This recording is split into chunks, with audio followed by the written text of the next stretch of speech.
Today at 15:45 hours,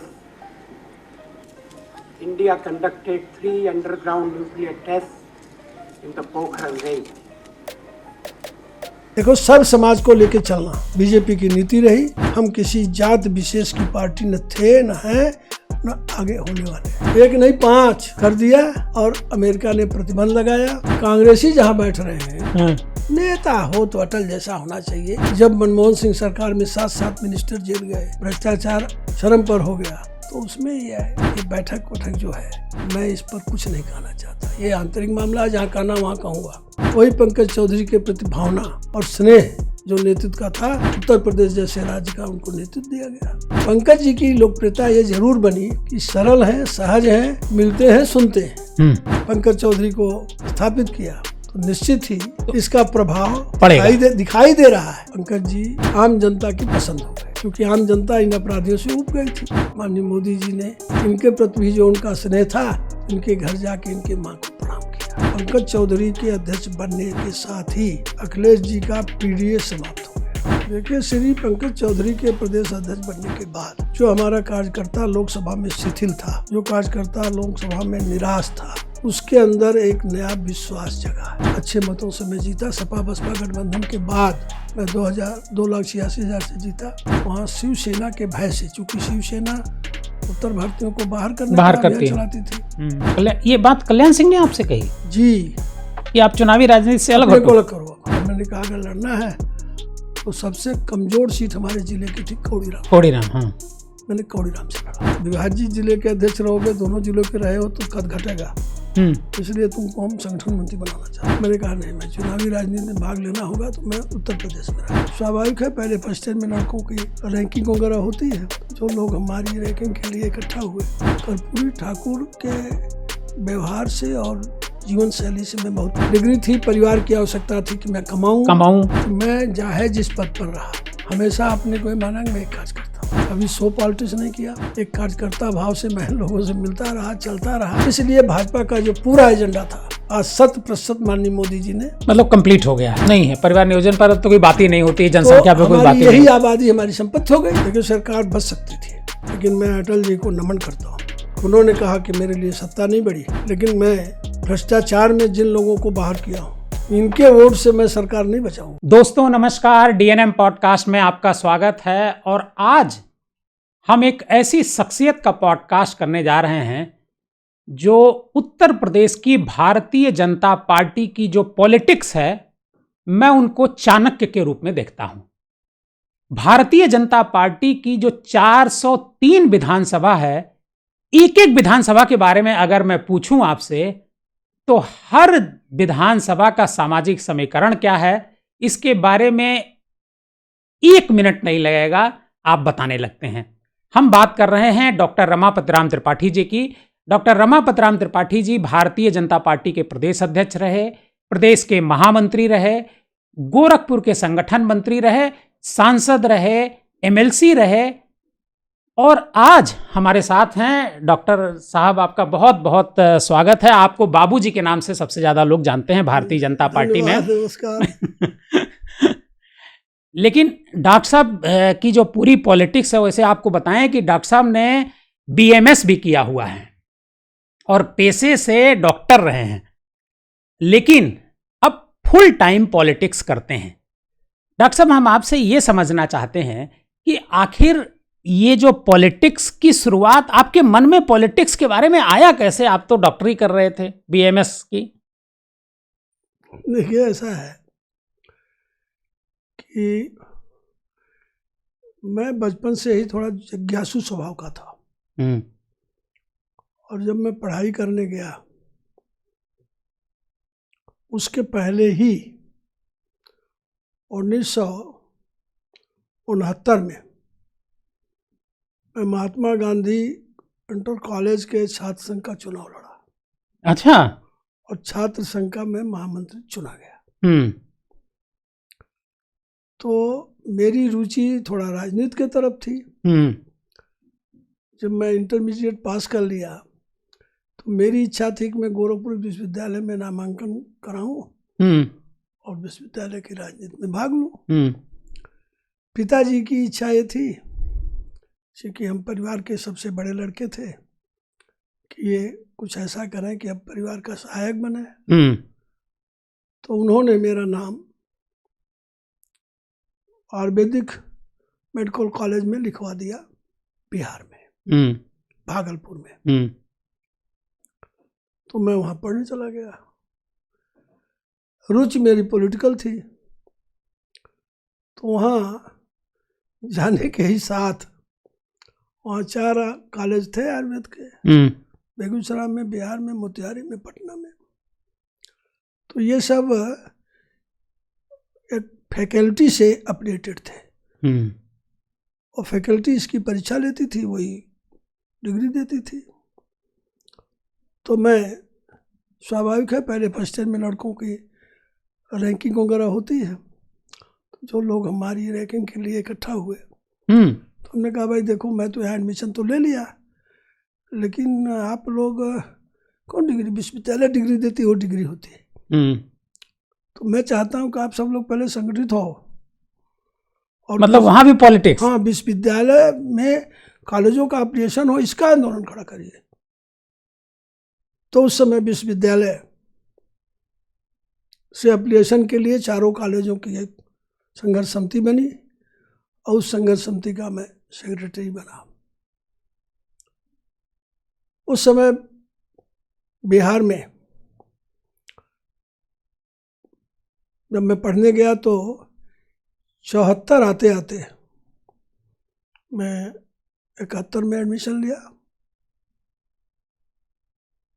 74 में पहुँचते पहुँचते वहाँ जयप्रकाश जी का एक मूवमेंट शुरू हुआ, जो छात्र मूवमेंट ही था। तो उसमें सभी छात्र नेताओं को उन्होंने निमंत्रित किया, और गुजरात में आंदोलन छात्रों का चल रहा था। तो उन्होंने कहा कि इसको पूरे देश में चलाना चाहिए, क्योंकि राजनीति में अनाचार, भ्रष्टाचार बहुत तेजी से बढ़ रहा है। तो उस बैठक में मैं सम्मिलित हुआ, जयप्रकाश जी के आंदोलन की बैठक में? जयप्रकाश जी के नेतृत्व में बैठक हुई, उनके मार्गदर्शन में। अच्छा, ये बात 74 की है? हाँ। तो वहाँ हम लोग बैठे, और उस समय पटना विश्वविद्यालय छात्र संघ के अध्यक्ष थे श्रीमान लालू यादव। अच्छा। और नीतीश कुमार छात्र संघ के महामंत्री थे। और हमारे पार्टी के जो नेता है श्री रविशंकर जी, ये ज्वाइंट सेक्रेटरी थे। तो ये लोग भी बैठक में रहे। मेडिकल एसोसिएशन की तरफ से हम बैठक में थे, अपनेश जी थे, विजय सिन्हा था, कुल मिलाकर के बैठक हुई। उसमें हम लोग जेपी मूवमेंट में सम्मिलित हो गए। उसी दिन तय हो गए? उसी दिन तय हो गया, और जयप्रकाश जी के उस आंदोलन के अमंग बन गए, और बिहार के सभी जिलों में घूमने लगे। अच्छा। जाने लगे, लोगों को मोटिवेट करते थे, छात्रों के बीच जाते थे। और कर्पूरी ठाकुर उस समय थे। कर्पूरी ठाकुर के व्यवहार से और जीवन शैली से मैं बहुत प्रभावित था। तो उनके वहाँ मैं नियमित जाने लगा। तो वो भी रहते थे। तो वहाँ जेपी मूवमेंट से जब 77 में इमरजेंसी लगी, इमरजेंसी के बाद 77 आया, तो उसके बाद हम लोगों की डिग्री 77 में मिली, चूंकि 2 वर्ष परीक्षाएं स्थगित हो गई थी। अच्छा, ये इमरजेंसी की वजह से, आंदोलन की वजह से। तो मैं उत्तर प्रदेश वापस आया। मुझे बिहार में ही 77 में टिकट देने का प्रयास हुआ। ऐसा जेपी जी के यहाँ से मुझे मैसेज आई, रामजी सिंह थे उस समय संगठन मंत्री। अच्छा। मैंने कहा नहीं, मैं चुनावी राजनीति में भाग लेना होगा तो मैं उत्तर प्रदेश में राजनीति करूँगा। अच्छा, यहाँ मुझे रहना नहीं है। तो मैं चला आया। अब उत्तर प्रदेश में मैं आया तो मेरे मन में द्वंद्व। भाई, आपके पास डॉक्टरी की डिग्री थी? डिग्री थी, परिवार की आवश्यकता थी कि मैं कमाऊं, और अच्छी जानकारी भी मुझे थी, मेरे पास मरीज भी आते थे। लेकिन मेरी रुचि जो थी वो राजनीति थी। मैं पार्टी कार्यक्रमों में भाग के चला जाता था। ये बीजेपी के 77 के बाद जनता पार्टी, हाँ। तो उसमें जनता युवा मोर्चा तब बना। तो जनता युवा मोर्चा का मैं गोरखपुर जिले का अध्यक्ष बनाया गया। अच्छा। तो पिताजी चाहते थे कि मैं कुछ कमाऊं। मैं आया यहाँ लखनऊ, माननीय गोविंदाचार्य जी उस समय संगठन मंत्री थे। तो हमको उनकी भेंट हमारी बिहार में भी हुई थी, बिहार में थे। तो उन्होंने कहा चलो तुमको भाजपा कार्यालय सबसे परिचय उच्चय करा दें। तो ले आए, परिचय उच्चय कराए। अब वहाँ पर माननीय राम प्रकाश गुप्ता जी उस समय जनता पार्टी की सरकार में उप मुख्यमंत्री थे और उनसे भेंट हुई। और माधव बाबू उद्योग मंत्री थे। तो मुझे इन्होंने कताई मिल जो मगहर में बनी थी, तो इन्होंने कहा देखो उसमें तुमको मैं अभी वहाँ चिकित्सालय बना नहीं है, तो एसोसिएटेड डॉक्टर नियुक्त कर दे रहा हूँ। तो वहाँ जाओगे, बैठोगे तो मेडिकल सर्टिफिकेट भी तुम ही बनाओगे, मेडिकल सलाह भी दोगे, उसका तुमको कुछ मिलता रहेगा। और पॉलिटिक्स अपनी करते रहो। तो मैं मगहर बैठने लगा, मिल में, मगहर कताई मिल में। कताई मिल में एक कमरा हमको मिला, वहाँ मैं बैठता था। लेकिन वहीं से मैं सीधे गोरखपुर चला आता था। और उस समय वो एक जो मोटरसाइकिल तो नहीं थी, मोपेड थी। मोपेड उस समय हमारे पिताजी ने उनको खरीदा था, प्रैक्टिस कराना चाहते थे। तो मैं मोपेड से गोरखपुर चला आता था। जो कमाए रहता था वो कार्यकर्ता को खर्च करता था, बैठता था कार्यालय पर। तो उसके बाद 80 में भाजपा का निर्माण हो गया। अब फिर वो द्वंद्व रहा। उस समय तक आप कताई मिल में थे? हाँ। तो 80 में आ गया भाजपा का ये। तो भारतीय जनता पार्टी ने मुझे उस समय टिकट दिया था? नहीं, भारतीय जनता युवा मोर्चा का अध्यक्ष बनाया गोरखपुर का। हाँ। और आगे जब भाजपा का विस्तार हुआ तो 82 में 80 से 82 तक मैं अध्यक्ष रहा। 82 में हमें अध्यक्ष रहते ही भारतीय जनता पार्टी में उपाध्यक्ष बना दिया गया, जिले का। और मेरी अवस्था 30 से कम थी उस समय। उसके बाद 84 में मैं जिला अध्यक्ष हो गया, बीजेपी का मेन बॉडी का। 82 में उपाध्यक्ष हुआ और 84 में मैं जिला अध्यक्ष हो गया मेन बॉडी का। और उसी समय 84 में ही मैं फिर अपने गांव की प्रधानी लड़ गया। नौजवान था, 28 वर्ष 29 था। और गांव वाले ने हमको निर्वाचित कर दिया प्रधान। हाँ, सबसे कम उम्र का मैं प्रधान बना। अब आगे जब भाजपा के अध्यक्ष वगैरह हो गए, समय दे नहीं पाते थे। तो फिर भाजपा के अध्यक्ष के रूप में काम में किया 84 से लेकर के 89 तक।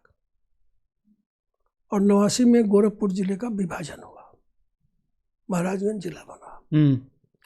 तो नहीं, आपको शायद गोरखपुर शहर से टिकट भी दिया गया था। सुनिए पूरी बात। 89 में मुझे महाराजगंज जिला बना।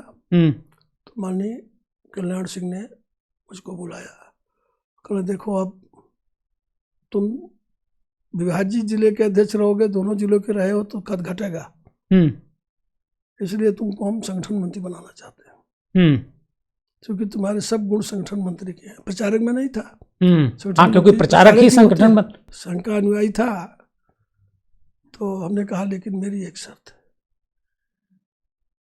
कि मैं होल टाइमर और संगठन मंत्री मैंने नहीं आया हूँ, विधायिका में जाना चाहता हूँ। विधायिका से भी पहले मेरी प्राथमिकता संगठन है, हम्म, क्योंकि मैं विचारधारा के लिए काम करना चाहता हूँ। तो उन्होंने कहा ठीक है, और आपका स्थानांतरण नहीं होगा, आप गोरखपुर क्षेत्र के ही रहोगे। तो जो आज क्षेत्र है यही विभाग था, गोरखपुर कमिश्नरी और आजमगढ़ कमिश्नरी एक विभाग थी, यही मिलकर अब क्षेत्र हो गया।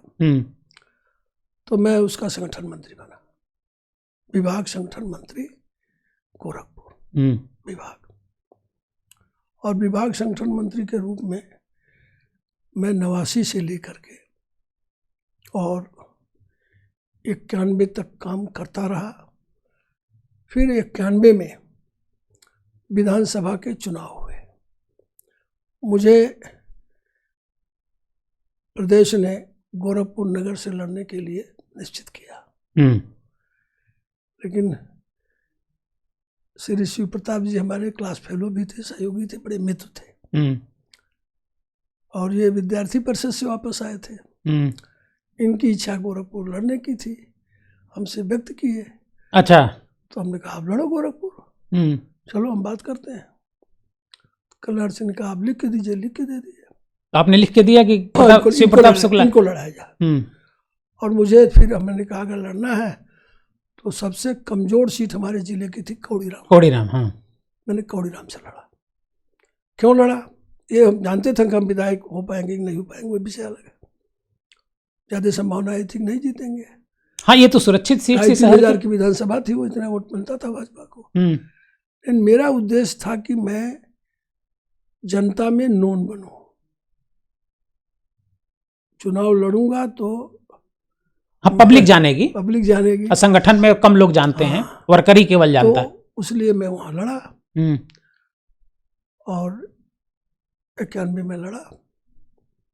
91 में मैं अच्छा वोट की स्थिति बनी थी, लेकिन अचानक उसमें जो मृत्यु हुई उसमें इंदिरा गांधी की, तो उसमें वो सब चीजें सहानुभूति में बदल गई। फिर 93 में चुनाव हुआ, विधानसभा भंग हुई थी। 93 में फिर चुनाव हुआ, 93 में फिर लड़ा। 91 में राजीव गांधी की मृत्यु होती। हाँ, राजीव गांधी। फिर 93 में चुनाव लड़ा, उसी कौड़ीराम से ही। हाँ, कौड़ीराम से। और वो चुनाव मेरा निर्णायक था, मैं जीत के करीब था। लेकिन मतों का विभाजन ऐसा हुआ, हमारी में और जनता में और निर्दल लड़ रहे थे। हमका सिंह निर्दल लड़ रहे थे, और उनको एक प्रकार से हिंदू महासभा के समर्थन से लड़ रहे थे, तब हिंदू महासभा थी। तो मैं 1013 वोट से हार गया। 93 में हमका सिंह जीत गए। उसके बाद हमको कल्याण सिंह जी बुलवाए, कलराज जी थे माननीय, कलराज जी उस समय प्रदेश के महामंत्री थे। तो इन्होंने कहा देखो अब छोड़ो, तुम चुनावी राजनीति से अपने को अलग करो। ये बात कल्याण सिंह ने आपसे कही जी, कि आप चुनावी राजनीति से अलग करो, आपकी जरूरत प्रदेश में है, आप प्रदेश में वर्क करो, संगठन को मजबूत करो। तो मैं संगठन मंत्री से डायरेक्ट महामंत्री बन गए। उसी समय माननीय ब्रह्मदत्त द्विवेदी मिनिस्टर बनाए गए थे, और ओम प्रकाश सिंह मिनिस्टर थे, दोनों महामंत्री थे। तो इन लोग जगह खाली हुई, तो एक महामंत्री मैं बना दिया गया, एक संतोष गंगवार बनाए गए। संगठन महामंत्री से सीधे प्रमोशन महामंत्री उत्तर प्रदेश बीजेपी। हाँ, माननीय सुंदर सिंह भंडारी जी उस समय संगठन देखते थे उत्तर प्रदेश का। तो 3 बरस, 2000 में मुझे विधान परिषद में भेज दिया गया, यही करके ले ही गए थे। तो 2000 से 2012 तक 2 कार्यकाल में विधान परिषद का सदस्य रहा। और 3 बरस के बाद हमको उत्तर प्रदेश का महामंत्री संगठन घोषित कर दिया गया। मैं 9 बरस रहा, 12 बरस में महामंत्री रहा, 3 बरस जनरल रहा। भंडारी जी ने कहा कि जनरल नहीं रहोगे तुम विधान परिषद वगैरह में नहीं जा पाओगे, तो संगठन मंत्री जाता नहीं।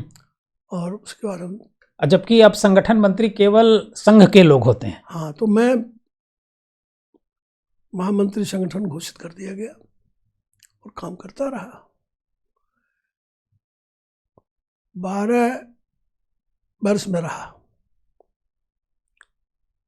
उसके बाद मैं अध्यक्ष हुआ 2007 में। और जब मैं अध्यक्ष हुआ तो संघ से नागेंद्र जी संगठन मंत्री के तौर पर आए, हमारे साथ महामंत्री संगठन है। तो 3 वर्ष में अध्यक्ष रहा। तब अध्यक्ष का कार्यकाल एक ही होता था, बाद में संशोधन हुआ संविधान। हाँ, कि 2 बार हो सकते हैं। 2 बार हो सकते हैं। तो मैं फिर अध्यक्ष हो नहीं सकता था। तो उसके बाद 10 से 12 तक मैं महाराष्ट्र का सह प्रभारी रहा।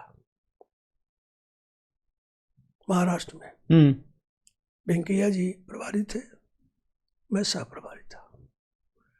लेकिन मुझे काम पूरा दिया गया कि उत्तर भारतीयों को संगठित करिए महाराष्ट्र में। हाँ, चूंकि उत्तर भारतीय जो है ये कांग्रेस को वोट देते हैं और यहाँ भाजपा को देते हैं। तो मैं उत्तर भारतीयों के बीच काम करना शुरू किया। उत्तर भारतीय मोर्चा बना उसमें भाजपा के अंदर। तो मैंने अध्ययन पाया कि ये वहाँ शिवसेना के भय से, चूंकि शिवसेना उत्तर भारतीयों को बाहर करने का अभियान चलाती थी, ये वहाँ पर वोट दे देते हैं कांग्रेस को, यहाँ भाजपा को। मैंने उस समय माननीय गडकरी जी अध्यक्ष हो गए थे, तो मैंने उनको सुझाव दिया, मेरा सुझाव है कि चुनाव शिवसेना के साथ मिलकर न लड़ा जाए, तो ये वोट हमको ट्रांसफर हो जाएगा। 4थे नंबर पर भाजपा वहाँ रहती थी, वोट सबके स्थिर थे और भाजपा ने किया ऐसा। हाँ, अकेली चुनाव लड़ी थी। अकेली चुनाव लड़ी तो हम सबसे बड़ी पार्टी हो गए।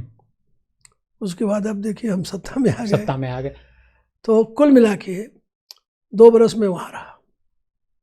उसके बाद मुझे फुल फेज झारखंड के भी प्रभारी, फुल फेज झारखंड का मैं प्रभारी हुआ 12 से 14 तक।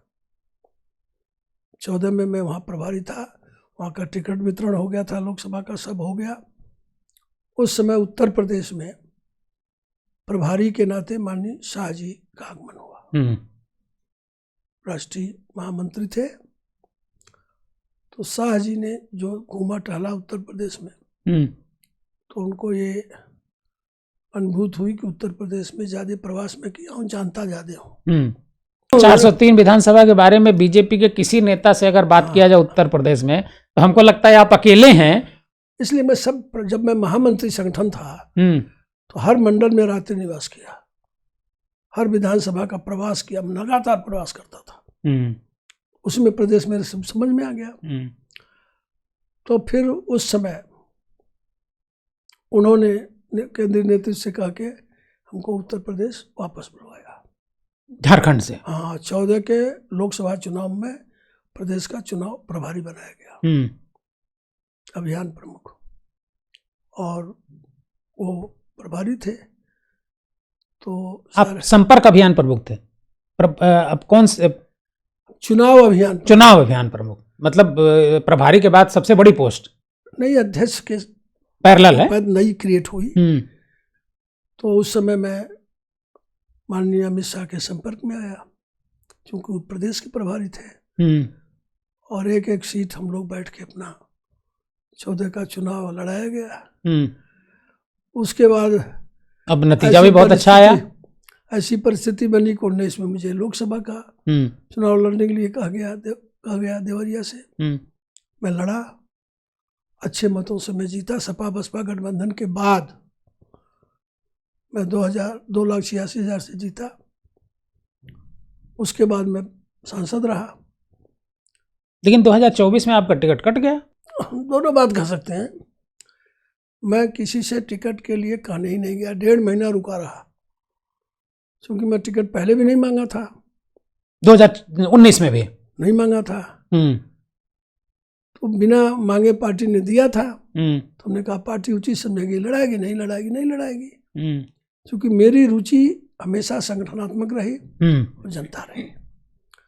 तो मुझे चुनाव नहीं लड़ाया गया। जो भी परिस्थिति बनी। हम्म।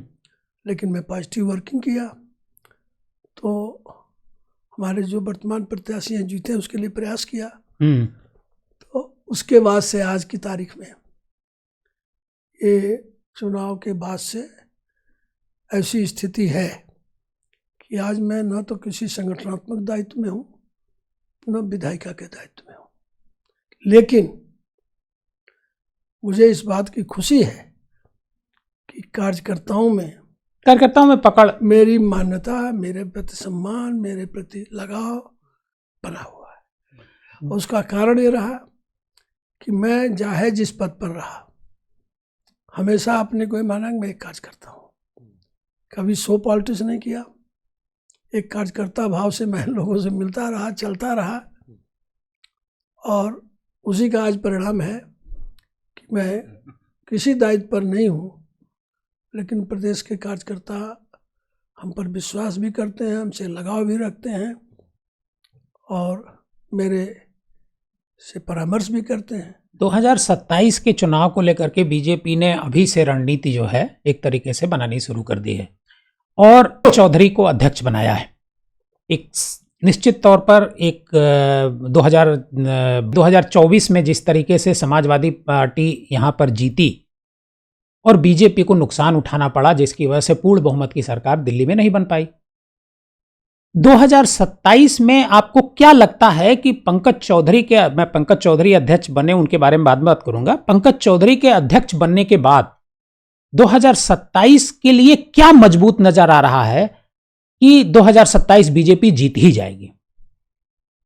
देखिए, श्री पंकज चौधरी के प्रदेश अध्यक्ष बनने के बाद जो हमारा कार्यकर्ता लोकसभा में शिथिल था,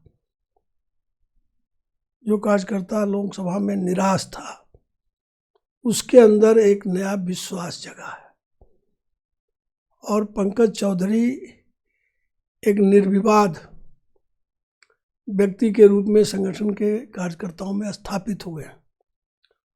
और मेरा विश्वास है कि जब चुनाव होगा तो चूंकि वर्कर चार्ज हो गया, जो वर्कर लोकसभा में शिथिल हो गया था, और सबसे बड़ी बात ये हुई कि पंकज चौधरी के अध्यक्ष बनने के साथ ही अखिलेश जी का पीडीए समाप्त हो गया। वो कैसे? वो पीडीए पिछड़ा, दलित और अल्पसंख्यक का के लोगों को जोड़ने काम किए थे और 7 कुर्मी सांसद भी वो लड़ाए थे, जिताए थे। 10 लड़े थे, 7 जीत गए थे। 7 जीते, 3 बीजेपी के जीते हैं। तो कुल मिला के इनके अध्यक्ष बनने से पीडीए की 2 ही जातियां मजबूत हैं पिछड़ों में, यादव और कुर्मी। आज संपूर्ण कुर्मी समाज जिस उत्साह से पंकज जी का स्वागत किया, स्वीकार किया, उससे उनका पीडीओ फिर उनके परिवार में जाके सिमट गया और आज भारतीय जनता पार्टी के साथ वो वर्ग आ गया और भाजपा का कार्यकर्ता उत्साहित हो गया। तो निश्चित इसका परिणाम 27 में सकारात्मक होगा। हम पूर्ण बहुमत की सरकार बनाएंगे। मतलब पीडीए ही सबसे बड़ी बाधा थी 2027 में बीजेपी को रोकने की। सबसे बड़ी बाधा थी हमको लोकसभा में क्षति पहुंचाने की, और 27 की रणनीति तो स्वाभाविक है हम बनाएंगे अपने ढंग से, वो बनाएंगे अपने ढंग से। तो 27 की रणनीति के तहत हमारी पार्टी ने जो निर्णय लिया, पंकज चौधरी को स्थापित किया, तो निश्चित ही इसका प्रभाव दिखाई दे रहा है। तो पंकज चौधरी, जैसे योगी जी मुख्यमंत्री 11 साल हो गए, 9 साल के आसपास हो रहा है, 11 साल तो केंद्र को हो गया, पंकज चौधरी अभी अध्यक्ष बने हैं। योगी जी 2024 में भी थे, सरकार नहीं बन पाई, सीटें हार गई, बीजेपी 33 सीट पर सिमट करके गई। पंकज चौधरी अचानक आए, इससे क्या फर्क पड़ेगा कि उनके अचानक, योगी जी जो काम नहीं कर पा रहे थे वो पंकज चौधरी कर लेंगे और अचानक से बीजेपी की के फेवर में सारा माहौल 2027 में बन जाएगा? नहीं, फिर मैं आपको मिलबुंदी पलाऊंगा। माननीय योगी जी की सरकार ने बहुत से जन कल्याणकारी काम किए, विकास के भी काम किए, लेकिन जो हमारा कार्यकर्ता शिथिल था, जिसका काम था कि सरकार के कार्यों की जनता में चर्चा करे और जनता के कार्यों को सरकार तक बताए, पहुंचा गए। जो प्रॉब्लम है उसको। संगठन हमारा जो है शिथिल हो गया था, वर्कर हमारा निष्क्रिय हो गया था। तो श्रीमान पंकज जी के आने से जो दिखाई दिया उत्साह वर्करों में, वर्कर चार्ज हो गया। हाँ, स्वागत तो बड़ा जबरदस्त हो रहा है। चार्ज हो गया। समाजवादी पार्टी का जो समीकरण था वो टूट गया और भारतीय जनता पार्टी फिर से गति में आ गई और हमारा कार्यकर्ता फिर से घर से निकल पड़ा और इस विश्वास में आ गया। तो अब निश्चित ही जो पंकज जी के नेतृत्व में योगी जी द्वारा किए गए जन कल्याण कार्यों की जनता में पार्टी सकारात्मक चर्चा करेगी, उसको पहुंचाएगी और जनता की समस्या को सरकार तक पहुंचाएगी। तो पार्टी का जो रोल है वो एक्टिवली पंकज जी करेंगे। पंकज जी प्रतीक होंगे, सारा कार्यकर्ता करेगा, लेकिन पंकज जी पर विश्वास करके कार्यकर्ता खड़ा हो गया। कारण कि पंकज जी पर कोई आरोप नहीं था, कोई माने किसी व्यक्ति से मिलने में इनको ऐतराज नहीं। और एज ए मंत्री केंद्र में वो वित्त राज्य मंत्री रहे, अभी भी हैं रहे, तो वित्त मंत्री के रूप में उनकी छवि ये जरूर बनी कार्यकर्ताओं में। जो जाता था उससे मिलते थे, उसके लिए फोन भी करते थे। हाँ। कुछ काम हुए, कुछ नहीं हुए, लेकिन पंकज जी की लोकप्रियता ये जरूर बनी कि सरल हैं, सहज हैं, मिलते हैं, सुनते हैं। तो उसी के नाते आज उस निर्णय से हमारे नेतृत्व ने 2 संदेश देने में सफल हो गए। एक, कार्यकर्ताओं में विश्वास होगा कि हमारी सुनी जाएगी और हमारी बात सरकार तक पहुंचेगी। और दूसरी चीज़, हमारी सरकार के भी जो इतने अच्छे काम हुए हैं माननीय योगी जी के नेतृत्व में, ये भी जनता में पहुंचाए जाएंगे संगठन द्वारा। और पंकज जी का विशेषण और विशेषता ये है, एक जिला उनको सौंपा गया और हाँ, महाराजगंज। वो अपनी राजनीति सभासद से शुरू किए थे और सभासद वो भाजपा से नहीं लड़े थे, निर्दल लड़े थे। उनको पॉलिटिक्स में तो आप ही लाए पंकज चौधरी को। वो निर्दल सभासद लड़े थे।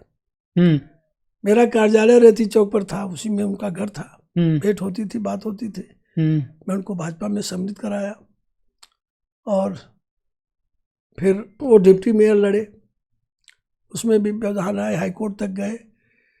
उसी समय लोकसभा का चुनाव आ गया।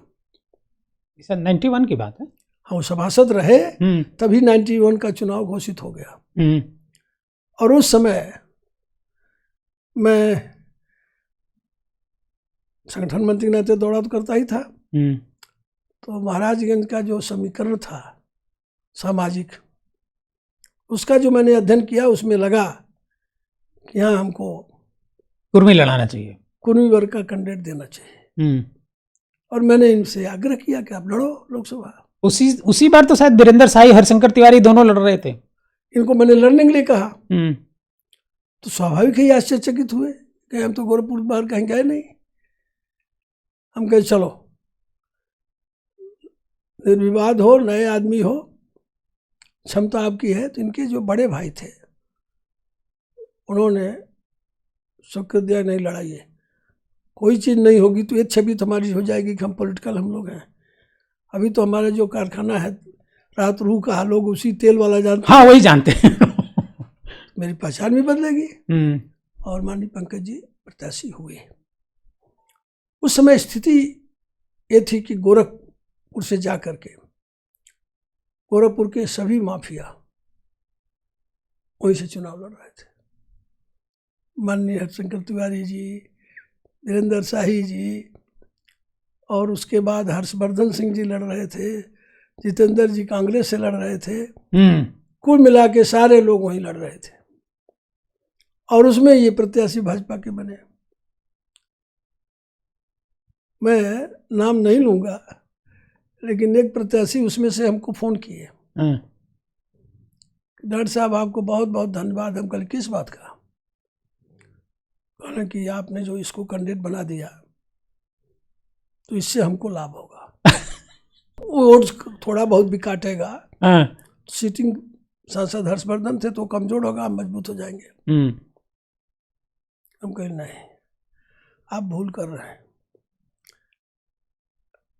मैं स्काई लैब उतारा हूं, उस समय स्काई लैब का चला था वो और इसमें सब ध्वस्त हो जाएंगे स्काई लैब में। हाँ। हाँ। तो हंसने लगे, कहना नहीं आपको यही कहना चाहिए। हाँ। फिर हाल चुनाव हुआ, हाँ। पंकज जी वहां चुनाव लड़ने गए, रोकने की टोकने के व्यवधान भी डाले गए, लेकिन ऐसी स्थिति बनी कि वहां पर पंकज जी आम जनता की पसंद हो गए, क्योंकि आम जनता इन अपराधियों से ऊब गई थी। एक व्यक्ति उनको मिला और उस बिरादरी के जो वोट थे वो अपने आप सब अग्रसर हो गए, और पंकज जी पहला चुनाव ही इन सब महारथियों को हरा करके जीते। जीत गए। अब जीत गए तो स्थापित हो गए। अब दूसरी विशेषता क्या थी कि पंकज जी को एक सांसद के नाते महाराजगंज में जाने का अवसर मिला, लेकिन महाराजगंज जिले को इन्होंने संगठनात्मक रूप से भी एकजुट किया, वैचारिक संगठनों का भी इनको पूर्ण स्नेह मिला, और साथ ही ये उस जिले के प्रभावी राजनीतिक हो गए। इनके द्वारा, इनके सहयोग से भाजपा सभी सीटों पर भी चुनाव जीती, इस बार 2 सीटों पर हारी। हाँ। लेकिन कुल मिला के वहाँ से विरोधी दलों का सफाया हो गया। और दूसरी चीज इन्होंने क्या किया, लगातार 91 से अब तक जिला पंचायत अध्यक्ष। हाँ, ये इनके परिवार का रहा या फिर इन्हीं का कोई आदमी रहा? आदमी नहीं, भाजपा का कार्यकर्ता रहा, लेकिन भाजपा का जिला पंचायत अध्यक्ष रहा, और उसको बनवाने में, उसको जिताने में इनका सहयोग रहा। तीसरी बात, वहाँ जो विधायक भी लड़े या लड़ते हैं, उसमें भी ये अपीलिंग रहे, जनता इनके अनुसार भाजपा के कैंडिडेटों को वोट किए। तो जिस काम को सौंपा गया उसको उन्होंने सफलतापूर्वक किया, उसमें वो फर्स्ट रहे, उसमें वो आदर्श रहे। और वित्त मंत्री के रूप में, वित्त राज्य मंत्री के रूप में जब उनको अवसर मिला तो बेदाग चेहरा, कोई आंच नहीं, कोई दाग नहीं, और सभी कार्यकर्ताओं का समर्थन भी किया, स्नेह भी दिया। तो वो जो इनका स्वरूप निखर के आया, इसी नाते अध्यक्ष बनाया। उसका आकलन हमारे केंद्रीय नेतृत्व ने ठीक से किया, और आज उत्तर प्रदेश जैसे राज्य का नेतृत्व उनको सौंपा। तो सौंपने के साथ ही आप देखें कार्यकर्ताओं में एक अलग उत्साह आया। समाजवादी पार्टी का जो कुनबा बना था वो टूट टाट गया, ध्वस्त हो गया, और आज भारतीय जनता पार्टी फिर से रेस में खड़ी हो गई। और मेरा विश्वास है कि निरंतर जो इनका संपर्क और संवाद का अभियान है और नित्य भाजपा को आगे बढ़ाएगा, और भारी बहुमत से फिर भाजपा शासन में आएगी। कि योगी जी का सरकार का काम और पंकज चौधरी का संगठन का काम, दोनों का तालमेल ठीक होगा, एक दूसरे के पूरक बनेंगे, और भारतीय जनता पार्टी फिर से उत्तर प्रदेश में सरकार बनाएगी। पंकज चौधरी जब वित्त मंत्री थे, मोदी जी गोरखपुर गए थे गीता प्रेस में, तो पंकज चौधरी के घर भी गए थे। उस समय से भी बड़ी चर्चा थी कि पंकज चौधरी को मोदी जी आगे ले जाएंगे। ये पंकज चौधरी के कार्य और वित्त मंत्री के रूप में, राज्य मंत्री के रूप में जो उन्होंने प्रधानमंत्री जी को प्रभावित किया, कोई व्यक्ति किसी के कार्य से प्रभावित होता तो उसका परिणाम था कि प्रधानमंत्री जी का स्नेह इनको मिला, और वो भी वहाँ गए। गीता प्रेस, केवल गीता प्रेस चूँकि गोरखपुर की नहीं, उत्तर प्रदेश की शान है, गीता प्रेस के नाते गोरखपुर जाना जाता है। तो माननीय मोदी जी ने उस गीता प्रेस को महत्व दिया, सम्मान दिया, और नज़दीक गीता प्रेस के इनका घर था, तो माननीय मोदी जी ने इनके प्रति भी जो उनका स्नेह था, इनके घर जाके इनके माँ को प्रणाम किया। तो कुल मिलाकर के यही इनका जो विशेषता थी। और तभी से पंकज चौधरी ज्यादा चर्चा में है, जब पंकज जी के घर पर मोदी जी गए। स्वाभाविक है, कि प्रधानमंत्री मोदी जी किसी के घर चले। भाई मोदी जी अपने मंत्रिमंडल के एक सदस्य के घर गए और उस सदस्य के प्रति उनका स्नेह और विश्वास है तभी तो गए। और वो भी जाने का उद्देश्य पारिवारिक रहा, राजनीतिक नहीं। हाँ, कोई राजनीतिक उद्देश्य नहीं था। राजनीतिक उद्देश्य नहीं था। तो उसमें से स्वाभाविक है आज वही विश्वास, वही पंकज चौधरी के प्रति भावना और स्नेह जो नेतृत्व का था, उत्तर प्रदेश जैसे राज्य का उनको नेतृत्व दिया गया। ये ब्राह्मण विधायकों की बड़ी चर्चा हो रही है आजकल। और यहाँ पर लखनऊ में एक अटल बिहारी वाजपेयी, दीनदयाल उपाध्याय, श्यामा प्रसाद मुखर्जी, इन तीनों की मूर्ति जो है राष्ट्र प्रेरणा स्थल बनाया गया, वहां पर लगाई गई है। खुद प्रधानमंत्री अनावरण इसका कर रहे हैं। एक तरफ तीन ब्राह्मण बड़े, मतलब मुझे लगता है भारतीय जनता पार्टी की स्थापना और आगे बढ़ाने में इन तीनों का सबसे बड़ा योगदान रहा है, और दूसरी तरफ कुछ ब्राह्मण विधायक जो है बैठक करते हैं, बैठक करके तरह तरह की बातें करते हैं कि हालांकि ऐसा कुछ पार्टी के खिलाफ उन्होंने कुछ नहीं किया, लेकिन उसका मैसेज ये गया कि कुछ पार्टी के अगेंस्ट कर रहे हैं या फिर मंत्री बनने की लॉबिंग कर रहे हैं। देखिए, मैं बहुत आदरपूर्वक ये कहूँगा कि जो प्रेरणा स्थल के रूप में स्थान बना, ये और स्वयं देश के प्रधानमंत्री आकर तीन उन लोगों को जो एक भाजपा के संस्थापक थे, एक भाजपा के विचारक थे दीनदयाल जी, और एक जो भाजपा को आगे बढ़ाने वाले नेतृत्व दिए और भाजपा को राष्ट्र की एक जीवंत सशक्त पार्टी के रूप में खड़ा किए, तो उन तीनों लोगों को माननीय मोदी जी ने सम्मान दिया। तो मैं उसकी प्रशंसा भी करूंगा, उसके लिए बधाई भी दूंगा।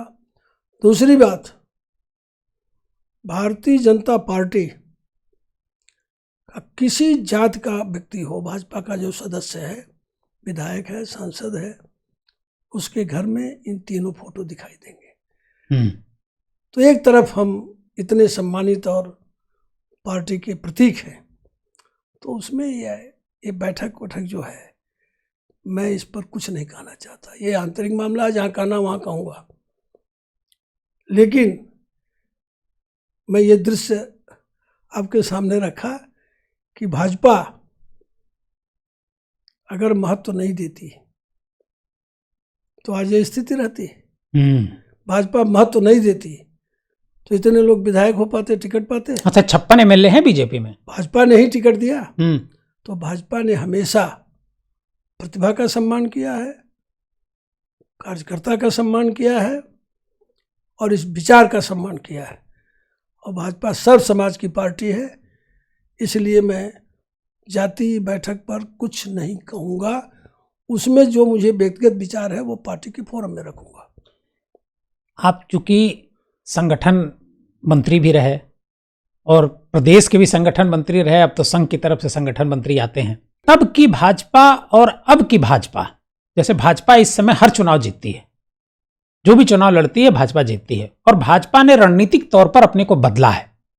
तब की बीजेपी और आज की बीजेपी में आप, चूंकि दोनों बीजेपी को आपने बहुत नजदीक से देखा, जब बीजेपी खड़ी हो रही थी तब भी आपने देखा, और आज जब बीजेपी खड़ी क्या पूरी तरह खड़ी हो गई है, एक तरीके से जो नड्डा जी ने कहा था कि बीजेपी को अब किसी की जरूरत नहीं है, दोनों में क्या फर्क लगता है, तब की बीजेपी और आज की बीजेपी?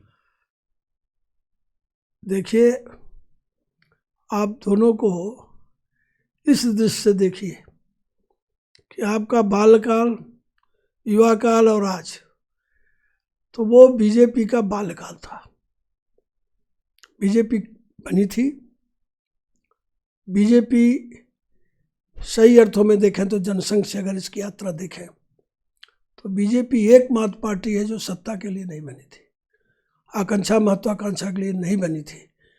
डॉक्टर श्यामा प्रसाद मुखर्जी जो इसके संस्थापक थे जनसंघ के, उन्होंने पद छोड़ा था, प्रतिष्ठा भी छोड़ी थी, मंत्री पद से इस्तीफा दिया था। बनी थी राष्ट्र के लिए। 370 धारा का जब प्राविधान आया तो उन्होंने पद छोड़ के, प्रतिष्ठा छोड़ के पार्टी का निर्माण किया कि एक देश में 2 निशान, 2 विधान और 2 एक संविधान। हाँ, 2 विधान 2 संविधान नहीं रहेगा। आज पार्टी इसीलिए बनी। पंडित दीनदयाल उपाध्याय जी ने पार्टी को 3 प्रमुख विचार दिए। उन्होंने कहा जब भी हम सत्ता में आएंगे, एक जन एक देश, देश को, राष्ट्र को एक राष्ट्र मान के उसमें हर रहने वाले व्यक्ति को उसका जन मानेंगे। और तीसरी बात उन्होंने कहा कि भारतीय जनता पार्टी न वामपंथ न दक्षिणपंथ, समाज के अंतिम व्यक्ति का उत्थान ये करेगी, अर्थात अंत्योदय। और तीसरी बात कहा उन्होंने कि भारत केवल भौगोलिक सीमा का देश नहीं है। किसी भी देश का भूगोल बनता है, बिगड़ता है। भारत एक सांस्कृतिक राष्ट्र है और इसको सांस्कृतिक राष्ट्र के रूप में प्रतिष्ठित करना मेरा कर्तव्य है। और आज मुझे खुशी है कि उस रास्ते पर चलते हुए भाजपा ने आज मोदी जी के नेतृत्व में जो सरकार बनी, 19 में उसको इतना बहुमत मिला कि हम 2/3 करीब पहुंच गए। तो माननीय मोदी जी के नेतृत्व में, चूंकि वो भी लंबे समय तक संगठन के कार्यकर्ता थे, महामंत्री संगठन भी थे, और उन्होंने इन विचारों का प्रचार भी किया था, इन विचारों के लिए काम भी किया था, तो आज उन्होंने 100% इस विचार को लागू कर दिया। 370 खत्म हो गई। एक देश में एक प्रधान, एक विधान, एक निशान। दूसरी बात, उन्होंने एक जन एक देश को सिद्ध कर दिया। मकान दिया तो सबको दिया, अनाज दिया सबको दिया, हिंदू मुसलमान का भेद नहीं किया, गरीब अमीर का भेद नहीं किया, अर्थात जो दिया वो सबको दिया, जो उस श्रेणी में आता था। और तीसरी बात, अंतिम व्यक्ति का उत्थान कहा था, अंत्योदय कहा था दीनदयाल जी ने, और आज अंत्योदय को उन्होंने जमीन पर उतार दिया। हर गरीबी रेखा के नीचे के पक्का मकान दिया सरकार ने, शौचालय दिया, शिक्षा के लिए बच्चों को वर्दी दिया, बस्ता दिया, पढ़ाई शिक्षा दिया, गैस का सिलेंडर दिया, कनेक्शन दिया, और अनाज भी दिया गरीबी रेखा के नीचे वालों को, और आयुष्मान कार्ड दे के दवाई भी, पढ़ाई, खवाई, दवाई सब दे दिया। तो अंतिम व्यक्ति का जो अंत्योदय है वो भी आज दिखाई दे रहा है और लागू हो गया देश के अंदर। सांस्कृतिक राष्ट्रवाद, संस्कृत के हमारे 3 प्रतीक हैं, ब्रह्मा, विष्णु, महेश। कहीं देश में उस पर कोई ऐतराज नहीं हुआ, और उन्होंने वाराणसी में मुआवजा दे करके आबादी को जमीन दिया, दूसरे जगह उनको बसाया और भव्य शिव धाम बना दिया। आज वो भी दिखाई दे रहा है। भारत की संस्कृति 3 ही चिन्ह है, ब्रह्मा, विष्णु, महेश। शिव जी का मंदिर वहाँ बन गया, महाकाल बन गया, और भगवान राम का मंदिर अयोध्या में बन गया। कहीं से कोई ऐतराज नहीं हुआ। तो कुल मिलाकर के ब्रह्मा का मंदिर बनता नहीं। तो सांस्कृतिक राष्ट्रवाद को भी आज माननीय मोदी जी ने साकार कर दिया। इसलिए भाजपा का जो पूरा एजेंडा था आज 100% माननीय मोदी जी ने, मतलब कंप्लीट हो गया है। इसीलिए अब उन्होंने एक नारा दिया है, आह्वान किया है कि अब विकसित भारत बनाना है। एजेंडा कंप्लीट, अब विकसित की तरफ बढ़ना है। भाई वो पूरा हो गया जो भाजपा का, जिसके लिए लड़े थे, जिसके लिए भाजपा यहाँ तक आई, देश की जनता ने स्वीकारा। अब विकसित भारत बनाना है। तो विकसित भारत की दिशा में भी आप देखिए कि कि माननीय मोदी जी के नीतियों से, कार्यों से आज भारत विश्व की चौथे नंबर की इकोनॉमी हो गई, 27 तक तीसरे नंबर की हो जाएगी, और 2047 उन्होंने कहा है। लेकिन कर्जा भी बहुत 5 गुना हो गया। 47 आते आते भारतीय जनता पार्टी विकसित भारत को विश्व में प्रतिष्ठित कर देगी। बाकी जो आपने शब्द किया, ये कोई भी परिवार चलता है, घर चलता है, तो देना लेना ये रहता है। हम दे भी रहे हैं और ले भी रहे हैं जहाँ आवश्यक है, लेकिन उससे देश की आमदनी बढ़ रही, उद्योग लगे, देश का औद्योगिकरण भी हुआ और देश का राष्ट्रवाद भी जगा, और आज हमारा देश विश्व के लिए एक प्रेरणा बन गया। और माननीय मोदी जी का नेतृत्व आज विश्व में एक बहुत ही सम्मानजनक स्थान से देखा जा रहा है, और आज वो सबके आकर्षण बन गए हैं। हर देश उनको सम्मान दे रहा है, और कहीं से कर्ज लाके नहीं। इकोनॉमी के लिए क्या किया उन्होंने? केवल ये किया कि हमारे यहाँ बैंकों में खाते नहीं सबके थे, भी लोग खाते खुलते थे जो 2 गारंटर दें और 500 रुपया डिपॉजिट दें। उन्होंने इसी उसको जीरो बैलेंस कर दिया उन्होंने। Zero balance, no guarantor, Jan Dhan खाता। अब एक जनधन खाता मान लीजिए 140 करोड़ में से 127 करोड़ लोगों के पास खाते अगर हैं, 1-1 रुपया जमा करें तो 70,000 तो करोड़। जनता को जो आबादी हमारी थी, इसको माननीय मोदी जी ने संपत्ति बना लिया, और पहले लोग इसको विपत्ति मानते थे तो नसबंदी कराते थे। परिवार नियोजन विभाग हमारे वहाँ केवल है, अब उसका कोई काम नहीं है। परिवार नियोजन पर तो कोई बात ही नहीं होती, जनसंख्या पर कोई बात ही नहीं। यही आबादी हमारी संपत्ति हो गई, और आज भारत सही अर्थों में आर्थिक रूप से भी विश्व को चुनौती दे रहा है। हमसे पीछे हो गए कई राष्ट्र। आज स्थिति ये है कि 2 दिन पहले हमसे जापान भी पीछे हो गया, हम चौथे नंबर पर पहुंच गए। तो ये जो भी सच्चा भारतीय होगा, जब इसको देखेगा तो उसका सर भी उठ जाता है, और उसकी राष्ट्रीय निष्ठा भी बढ़ जाती है, और उसको स्वयं पर एक गर्व भी होता है।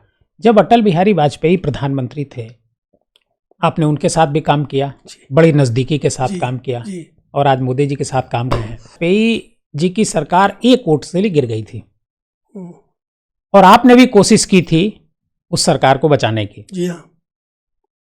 लेकिन सरकार बची नहीं। देखिए, सरकार बच सकती थी, लेकिन मैं अटल जी को नमन करता हूँ। उन्होंने कहा कि मेरे लिए सत्ता नहीं बढ़ी, लेकिन मैं भ्रष्टाचार में जिन लोगों को बाहर किया हूं, इनके वोट से मैं सरकार नहीं बचाऊंगा। सरकार जाए या रहे, लेकिन उन्होंने सिद्धांतों से और विचार से समझौता नहीं किया। मतलब बूटा सिंह चाहते थे क्या कि हम उनको वोट दें, अटल जी को, सरकार बची रहे? उनका यह था कि हमसे अगर वो भेंट कर लें, बूटा सिंह का, और उनका कहना था कि हमसे भेंट नहीं करेंगे। उनको हमने भ्रष्टाचार में निकाला, तो भ्रष्टाचार इसमें बात नहीं करूंगा, सरकार रहे चाहे जाए। सरकार एक ओर से चली गई, फिर सरकार आई, जनता ने उसको स्वीकारा, उनको फिर सम्मान दिया। दूसरी चीज देखो, मैंने अटल जी की बात जब सुनी है, तो अटल जी का जीवन स्वयं में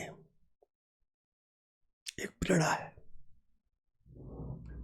अटल जी का जीवन स्वयं में राष्ट्र का प्रतीक है, और अटल जी का जीवन कभी भी स्वार्थ को नहीं, व्यक्ति को नहीं, राष्ट्र को समर्पित रहा। जैसे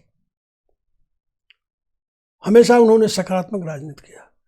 मैं 2 उदाहरण और देना चाहता हूँ, आज वो दिखाई दे रहा है। मुझे याद है 84 में भारतीय जनता पार्टी 2 सीट पाई थी, मात्र 2 सीट। वो भी एक आंध्र में मिली थी, एक गुजरात में मिली थी। यूपी 0 था। अटल जी चुनाव हार गए थे, सब बड़े बड़े नेता हार गए थे। तो पहली बार मैं 84 में जिला अध्यक्ष हुआ था। उस समय मेरी अवस्था भी 29-29 के आसपास थी। माननीय अटल जी ने सब अध्यक्षों को एक बैठक बुलाया लखनऊ में, और उसमें सब लोग इकट्ठा हुए। तो उन्होंने कहा, भाई देखो, इस चुनाव से न हताश हो निराश हो। ये चुनाव कांग्रेस बनाम भाजपा नहीं था, चुनाव पार्टियों के नाम पर नहीं था। इसमें जनता ने, हमारे देश की नेचर है कि अगर बड़े आप कष्ट में हो तो अपना कष्ट भूल जाते हो, दूसरे कष्ट देख के उसके साथ खड़े हो जाते हो और मुंह से चर्चा निकल जाता है। तो ये टुअरा के नाम पर लोगों ने वोट दिया राजीव गांधी को। इंदिरा गांधी की हत्या हुई थी। तो लोगों ने कहा टूअर हो गया, टूअर हो गया, अब इसका कोई रहा नहीं। तो सब लोगों ने टुअरा को वोट दिया, सिंपैथी को वोट मिला। तो उसको भूल जाओ। अब आप लोग अपना अपना सुझाव दो कि भाजपा कैसे मजबूत होगी। मुझे ध्यान है सब अध्यक्ष अपना अपना सुझाव देने लगे। उनका सुझाव सबको देना है। एक अध्यक्ष हमारे थे इटावा के, और शांत सिंह यादव नाम था, विधायक भी थे, अच्छे आदमी थे, खड़े हुए। उनका देखिए, हम लोग खूब विचार की बात करते हैं, लोग हमारे विचार से जुड़ते भी हैं। हमारे एरिया में तो वोट के दिन बूथ कैप्चर हो जाती है, सब डाल लेते हैं। तो अनुमति दीजिए कुछ बाहुबलियों को हम लोग भी पार्टी मिलनी है जो इसको रोकें। बाकी सब लोग सुझाव दे लिए।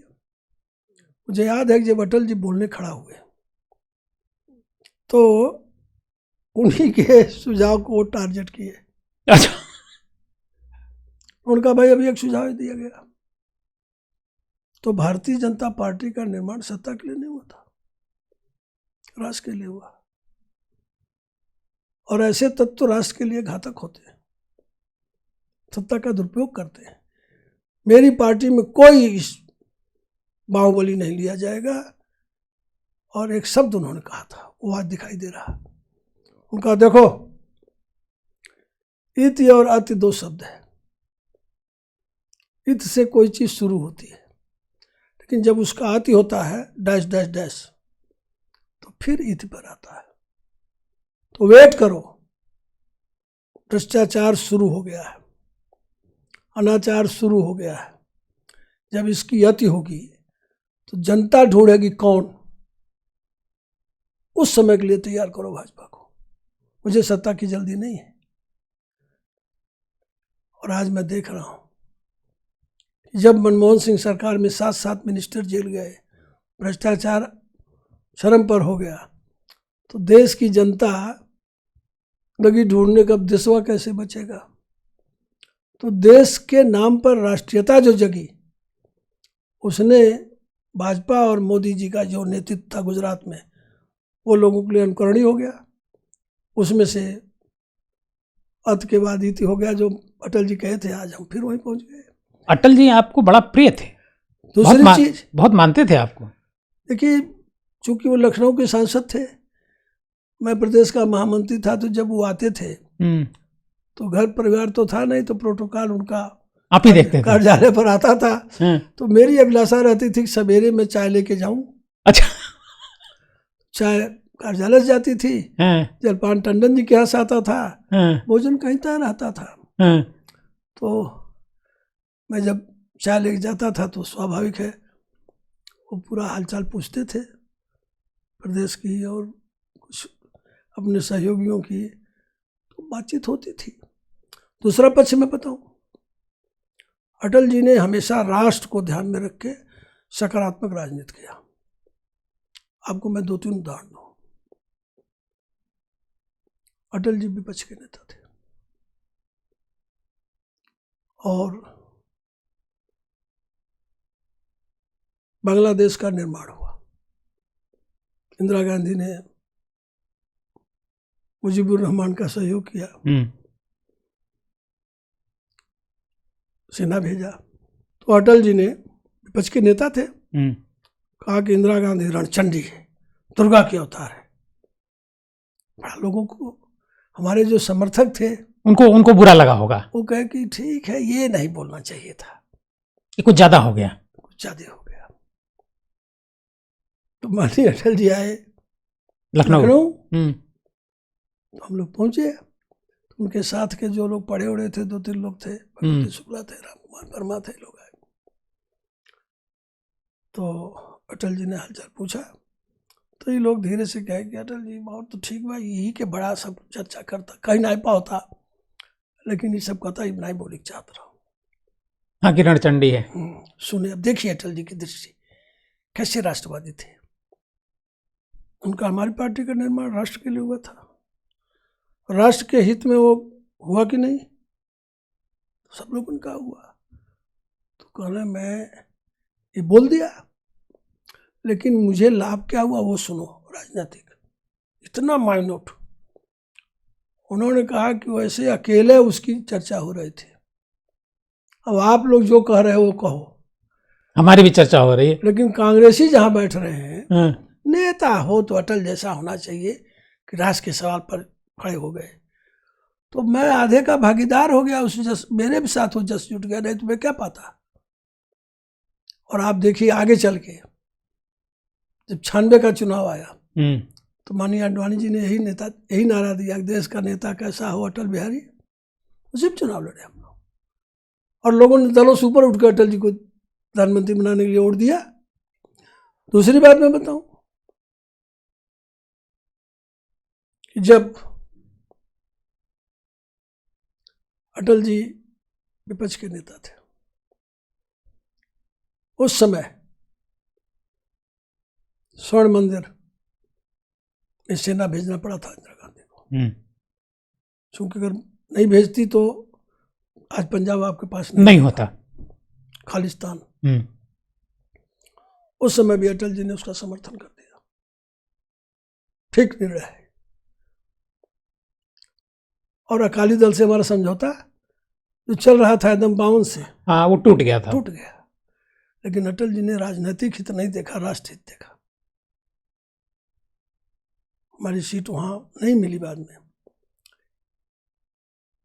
इसी तरह से जब प्रधानमंत्री बने तो अमेरिका जैसे राष्ट्र की परवाह नहीं की है और परमाणु विस्फोट किया, 1 नहीं 5 कर दिया। और अमेरिका ने प्रतिबंध लगाया, सर्स उस प्रतिबंध को झेला और फिर उनको अपना प्रतिबंध वापस लेना पड़ा। तीसरी बात, कारगिल का युद्ध याद करिए, पाकिस्तानी सेना ऊपर थी, हमारे सैनिक नीचे थे। सारे लोग कहते रहे कि युद्ध बंद कर दीजिए, सेना क्षति हो रही है, वो ऊपर से मारते थे। अटल जी ने कहा नहीं, जब तक एक एक सैनिक पाकिस्तान का खत्म नहीं कर लेंगे तब तक हमारी सेना वापस नहीं होगी। धमकी दी गई, 7वां बेड़ा भेजने की भी बात हुई, पाकिस्तान के समर्थन में अमेरिका वगैरह थे। लेकिन अटल जी ने कारगिल का विजय प्राप्त किया और सैनिकों का मनोबल। तो राष्ट्र हित में जब भी कोई जरूरत पड़ी तो दृढ़ निर्णय लिए, और राष्ट्र हित में सपोर्ट करना पड़ा तो विपक्ष को भी, सरकार को सपोर्ट किए। और पॉजिटिव सोच और हमेशा राष्ट्रीय सोच रही, और उसी सोच के अंदर आज भाजपा जो है स्थापित है। राम प्रकाश जी जब प्रधानमंत्री थे तो एक मुख्यमंत्री बने थे कुछ दिनों के लिए, राम प्रकाश गुप्ता। राम प्रकाश गुप्ता जी अटल जी के मित्र थे क्या? देखिए, राम प्रकाश गुप्ता पार्टी के उन सदस्यों में थे जो पार्टी खड़ा करने वालों में थे। रिक्शा से चल के,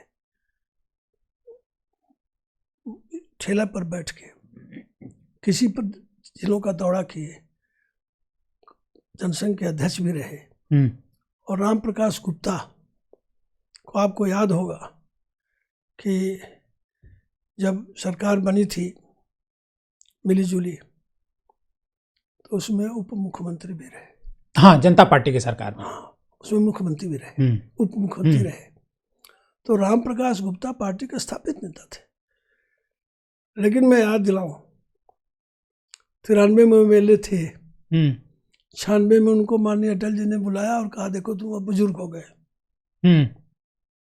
उम्र तुम्हारी बढ़ गई, अब मार्गदर्शन करो, चुनाव ना मत लड़ो।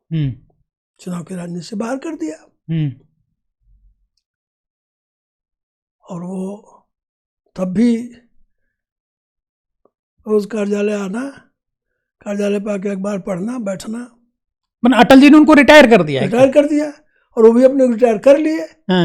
लेकिन पार्टी का मार्गदर्शन करते रहे और पार्टी हर इशू पर उनसे परामर्श करती रही। और एक अवसर आया, अब कुछ बातें आंतरिक है जो नहीं कहना उचित है, और उसी अटल जी ने राम प्रकाश जी को मुख्यमंत्री बना दिया। और शायद ये सूचना आप ही लेकर के गए उनके पास? हाँ गए, सुनाए उनको, क्योंकि मुझे फोन आया दिल्ली से, राजनाथ सिंह जी प्रदेश अध्यक्ष थे, उस बैठक में थे, भाई राम प्रकाश जी को बताओ, अभी अधिकृत सूचना तो 40 मिनट बाद होगी, रेडी कर दो मानसिक रूप से। तो मैं गया और उनको सूचना दिया, वहाँ कर रह गए, मुँह बवा गया। लेकिन कुल मिलाकर मुख्यमंत्री बने और फिर राज्यपाल बने, पद पर ही उनका ये हुआ, शरीर उन्होंने पद पर ही छोड़ा। तो ये उनके भाग्य रेखा में था, ये भी मैंने देखा है, वो सब भी उल्लेख करना ठीक नहीं है। तो कुल मिला के हमारी पार्टी ही एकमात्र ऐसी पार्टी है जो कार्यकर्ता को यहाँ से उठा के उच्च स्थान तक पहुँचा सकती है, हमेशा कार्यकर्ता के कार्यों का मूल्यांकन करती है। आज वही मूल्यांकन से आप देखें तो कई प्रांतों के ऐसे मुख्यमंत्री हैं जिनको कोई सोचा नहीं था, मुख्यमंत्री हैं और बढ़िया से चला भी रहे। आप हमारे उत्तर प्रदेश में ही पंकज जी को अध्यक्षता सौंपी गई, तो कुल भारतीय जनता पार्टी की ये विशेषता है कि कार्यकर्ता का मूल्यांकन करके कहीं से कहीं बैठाया जा सकता है। इसलिए हर व्यक्ति को मैं यही कहता हूँ, हर कार्यकर्ता को, कि पद जाता है आता है, पद अस्थायी नहीं होता, भूतपूर्व लगता ही है, लेकिन कार्यकर्ता के आगे कभी भूतपूर्व नहीं लगता। इसलिए कार्यकर्ता भाव से काम करना चाहिए, कार्यकर्ता बन के रहना चाहिए। मैं स्वयं अपने जीवन में इस यथार्थ को जीता हूँ। बस 2 सवाल और लूंगा। एक सवाल ये कि कल्याण सिंह और अटल बिहारी वाजपेयी के बीच डिस्प्यूट क्यों खड़ा हुआ, जिसकी वजह से कल्याण सिंह को बाहर जाना पड़ा? अब देखिए, कोई ऐसा डिस्प्यूट नहीं था,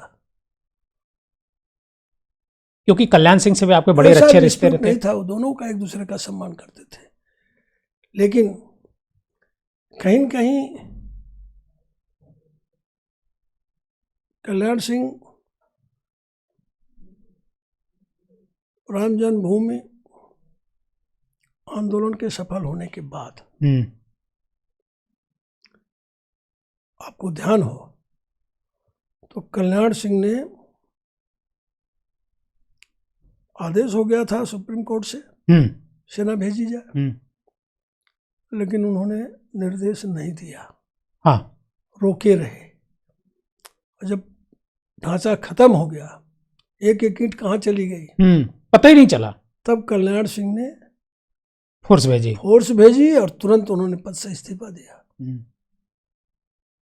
ये उनका मूल्य, नैतिक मूल्य था कि मैं मुख्यमंत्री पद से इस्तीफा दिया उन्होंने। इसलिए दिया कि भाई सुप्रीम कोर्ट का मैं आदेश का पालन नहीं किया, लेकिन अब काम हो गया, मैं इस्तीफा देता हूँ। तो एक पक्ष कल्याण सिंह का ही मजबूत था। इससे बड़े हिंदू नेता के रूप में उभरे हो तो स्वाभाविक है, थोड़ा मैं उसको बहुत नहीं कह सकता, लेकिन कल्याण सिंह लास्ट में अहंकार तो नहीं आ गया था ज्यादा? नहीं, वो मोह और व्यक्ति मोह में फंस गए। कहीं कहीं कार्यकर्ताओं को इच्छा भी हुई और ये स्थिति आई कि 2 बार उनको पार्टी से बाहर जाना पड़ा। एक बार तो मैं ही प्रदेश अध्यक्ष था, उसी समय गए थे, छोटे से इशू पर गए थे। और फिर उनको भाजपा में आना भी पड़ा और अंत में कल्याण सिंह को भाजपा ने सब सम्मान दिया। आज उनको भी राज्यपाल बनाया, उनके नाती को मंत्री बनाया, लड़के को एमपी बनाया, सब दिया, सम्मान के साथ उनको विदा किया। तो भाजपा एक ऐसी पार्टी है जो राष्ट्र हित में कभी हमारा कोई नेतृत्व व्यक्तिगत हित को ऊपर नहीं रखता, राष्ट्र हित को सामने रखता है। जो 403 सीटें हैं विधानसभा की, वैसे तो मैं पूछूं तो 403 के बारे में एक एक करके आप बता देंगे कि यहाँ का सामाजिक समीकरण क्या है, किसको यहाँ लड़ाना चाहिए, किसको वहां लड़ाना चाहिए, आप ये डिटेल बताएं। लेकिन इन 403 में भारतीय जनता पार्टी कई ऐसी सीटें हैं जो कभी नहीं जीती, कई ऐसी सीटें हैं जो भारतीय जनता पार्टी कभी नहीं जीते। हाँ कुछ करीब 70 सीटें का कम हो गई हैं। हाँ, कम हो गई। तो 20 सीटें ऐसी हैं जो हम नहीं जीते थे, जीते। हाँ, जीते। आप जब संगठन में काम करते थे, आज भी कर ही रहे हैं, और जब उसको थोड़ा समझा हमने तो एक बार शिवेंद्र सिंह जीत गया और 2 बार ये जीत गया। तो ऐसा नहीं है कि नहीं जीती वाली सीटें हम जीते नहीं, ऐसे बहुत उदाहरण हैं। कुछ सीटें ऐसी हैं जहां का सामाजिक समीकरण बिल्कुल हमारे विरुद्ध है, लेकिन आगे अब जैसे इटावा है, जीते थे, अवसान सिंह यादव जीते थे वहीं से, लेकिन जब ये परिवार का महत्व बढ़ा तो जातिवादी राजनीति आ गई। अब जातिवादी राजनीति से हम परास्त हो गए, तब भी हम वहां सेकंड रहते हैं, लड़ते हम ही हैं। तो बीजेपी भी तो अब उस दिशा में बढ़ रही है, समाज को जोड़ने के साथ साथ जाति को भी जोड़ रही है। देखो, सर्व समाज को लेके चलना बीजेपी की नीति रही, और सर्व समाज में सभी वर्गों का समन्वय करना और सबको राष्ट्रीय धारा से जोड़ना, यही हम आज भी करते हैं। हम किसी जात विशेष की पार्टी न थे, न हैं, न आगे होने वाले हैं। मतलब 2027 में आपको पूरा विश्वास है कि बीजेपी की सरकार बनेगी? दिख रहा है, क्योंकि 2024 भी तो सामने है।